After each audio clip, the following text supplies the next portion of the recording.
Com uma larga experiência em implantes dentários, reabilitação oral e cirurgia maxilofacial, a Clínica Prontodente é hoje um dos mais completos serviços odontológicos do estado. Com estruturas em Bom Retiro do Sul e Lajeado, a Prontodente destaca-se pela alta qualificação e especialização de seus profissionais. Possui estrutura física e tecnológica, proporcionando serviços de alto padrão de qualidade. Clínica Prontodente, porque o melhor sorriso deve ser o seu. Salão Labella, onde você encontra tudo em cabelos.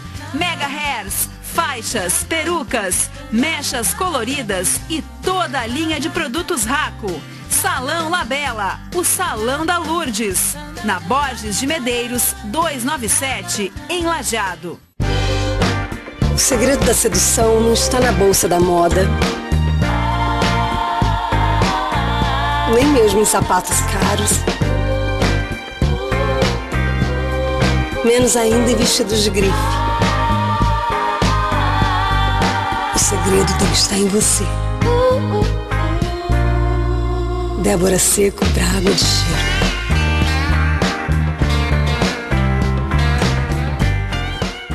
A Drogaria Dresch é associada à Rede Vida Farmácias, que é referência no ramo farmacêutico, conhecida pela confiança, seriedade e excelência de seu atendimento. Possuímos teleentrega, convênios com empresas e ótimos descontos. Drogaria Dresch, na Benjamin 711, em Lajeado.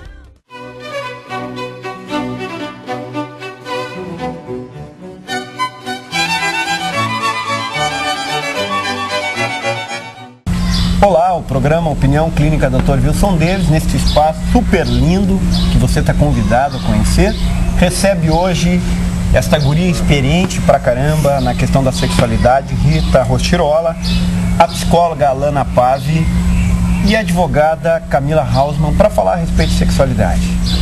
Gurias, sejam bem-vindas ao programa. Obrigada, o prazer é nosso aqui, né? Vai ser divertido. Vai ser. Olha, Rita, eu vou ter que começar por ti, né? Opa! Você é uma sexóloga acostumada a dar palestra, acostumada com TV, com jornal, com revista, uma mulher hoje que é conhecida em vários lugares. Afinal de contas, o que é sexualidade? Eu diria assim, eu trabalho muito mais a sensualidade, trabalho muito mais assim a questão da autoestima feminina, que daí eu acho que é uma consequência para te ter uma sexualidade satisfatória, porque acho que o nosso objetivo de toda mulher e de todo homem é ter um relacionamento saudável, ter dentro desse relacionamento, ou pelo menos se não está no relacionamento, que a sua sexualidade seja satisfatória, né? Que a gente atinja ali um nível de satisfação legal. Um olhar mais psicanalítico, tal, o que seria sexualidade? Bom, contribuindo com o que a Rita falou, né?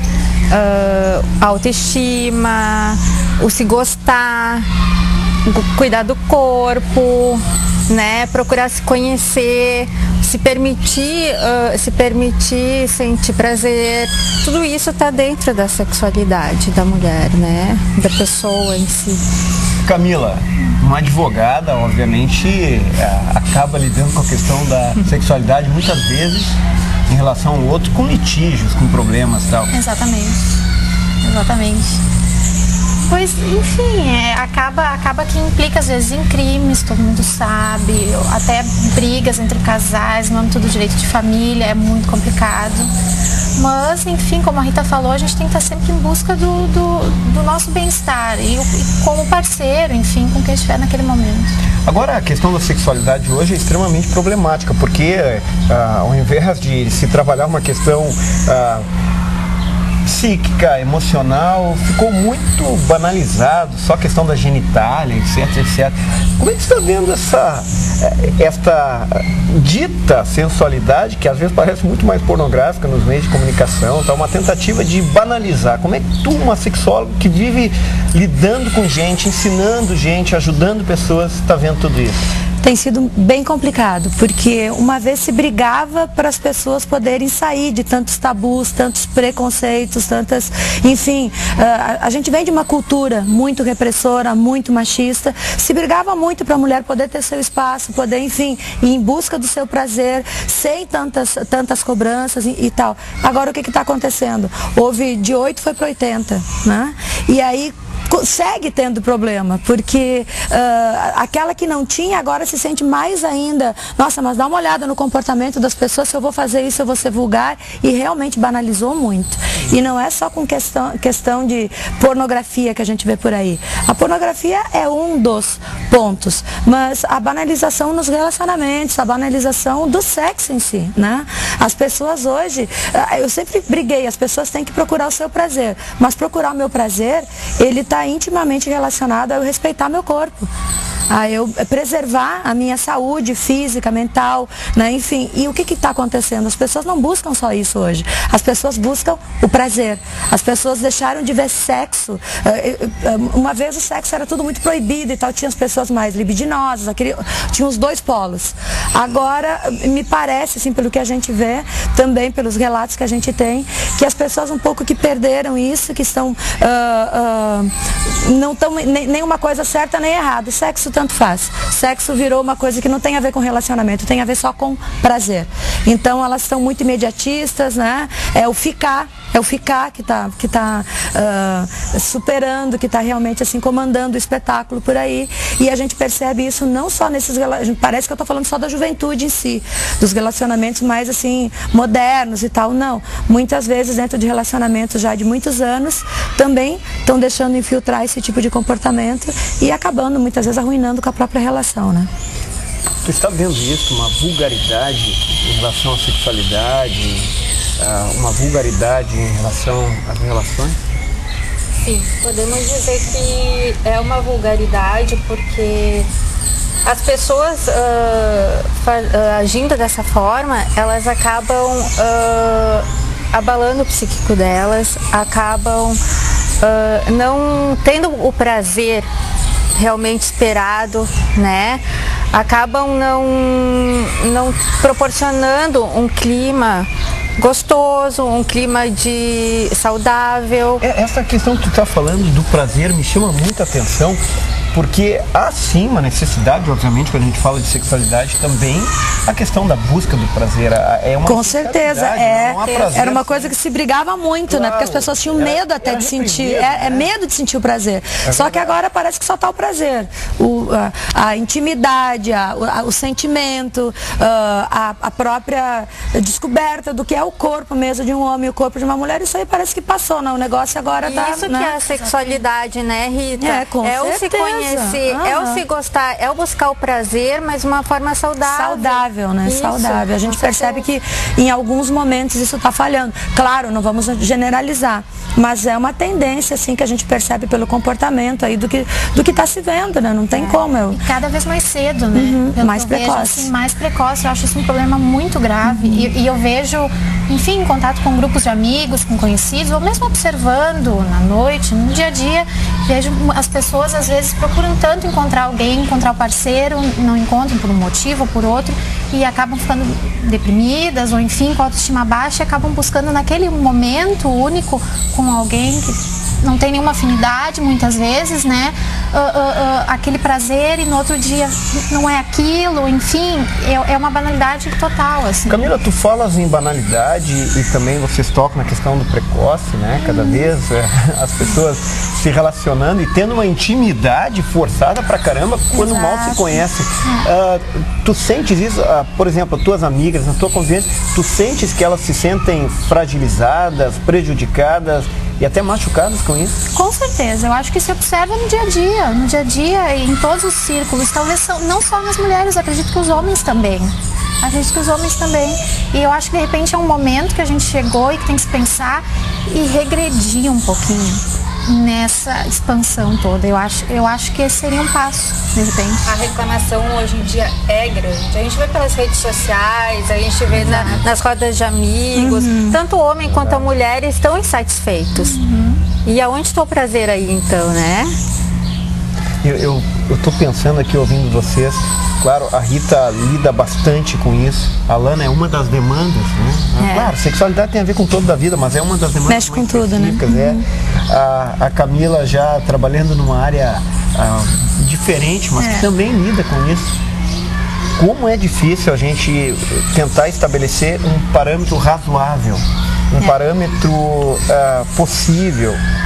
e eu acho que a palavra é a melhor, é razoável mesmo, por uma questão de sexualidade, quando está tudo muito complicado, tudo muito relativo. E essa questão que vocês falavam do prazer também, que tu dizias, né? Antigamente era proibido. Era proibido ter prazer. Sabe que é uma coisa engraçada, assim, que até assim, óbvio, vou citar minha mãe aqui, mas eu acho que todas as mães passaram por isso, a grande maioria. Mas a minha mãe, vez por outra, me fala: Rita, tu tem que entender que a gente veio de uma criação que a gente aprendeu que tinha que dar prazer pro marido. Não ensinaram pra gente que a gente tinha que ter prazer. E muitas de nós, a gente se sentia envergonhada por demonstrar que estava excitada na hora da relação. Né? Então, tu imagina o grau da repressão. Né? Então, realmente, tu vai de um polo a outro. E o que acontece hoje, muitas vezes, assim, ó, não e o que eu tenho visto de mais que me choca, tipo, ultimamente, assim, uma coisa, até porque eu lido muito com isso, a gente está sempre buscando, pô, te solta, aproveita, né? Mas responsabilidades, algo saudável, algo que te faça bem, né? O que a gente percebe? Olha os vídeos que tem rolado por aí ultimamente, internet e tal, de adolescentes na escola. Eu fico chocada com isso, porque não é nem prazer que estão buscando, porque ali duvido que tenham tido prazer com aquilo. Não é nem prazer, muito menos intimidade. É algo assim que é uma banalização tão grande do sexo que nem em animais eu vejo isso, porque eles pelo menos se procuram para ter algum motivo. A fêmea está no cio, é para procriação, aquela coisa acontece, algo assim natural. Ali não é nada natural. Mas, como eu disse, não é em todos que se vê isso, mas é um comportamento que há tempos atrás tu não percebia, isso não existia, esse tipo de conduta. E é uma conduta que realmente está preocupante, né? Tu querias falar... Hoje existe um conflito, sim, com aquela época em que a mulher, ela era para servir o marido, cuidar das crianças, né? Trazer o prazer para o marido, e ela tinha que ficar quieta. E era a imagem de Maria, que hoje, depois dos anos 60, foi se mudando aos pouquinhos isso, mas hoje, ao mesmo tempo que se busca liberdade, poder se expressar, poder mostrar a sensualidade, poder mostrar o prazer, ainda se confunde esse papel Maria, né, de dar prazer e não sentir prazer, porque o homem, se tu parar para pensar, ele não fica com uma fama de... Se ele mostrar demais, ele não fica com uma fama ruim, a mulher já sim. Então aquele papel inserido da Maria ainda é muito forte. Então a mulher, na busca do prazer, ela acaba tendo medo. E o medo é uma das coisas que mais prejudica a sexualidade da mulher, né? Em si. Porque o medo faz ela não conseguir ter prazer na hora da relação, faz não conseguir buscar com o companheiro o equilíbrio, né? Em poder expor as suas dúvidas, as suas vontades. E vocês não acham que é um mundo, quando tu falas nessa questão do medo, não é um mundo muito fantasioso, muito mentiroso? Por exemplo, os dados das sociedades brasileiras que lidam com a questão da sexualidade dizem que mais de 30% das mulheres não sentem prazer e nem desejo do ato sexual. Aí é uma inversão meio que... É meio confuso, né? A gente não sabe até que ponto as pessoas são verdadeiras nas pesquisas, né? Ou quando, enfim, não só na pesquisa, como também na vida em si. Onde é que está a verdade? Onde é que está realmente aqui? Eu tenho medo disso, principalmente porque as pessoas estão usando a mentira como um artifício e como um ato de intimidade. Isso é terrível, porque na intimidade não deveria. Eu acho que é um pressuposto básico a intimidade, se trabalhar a questão da verdade. Com certeza.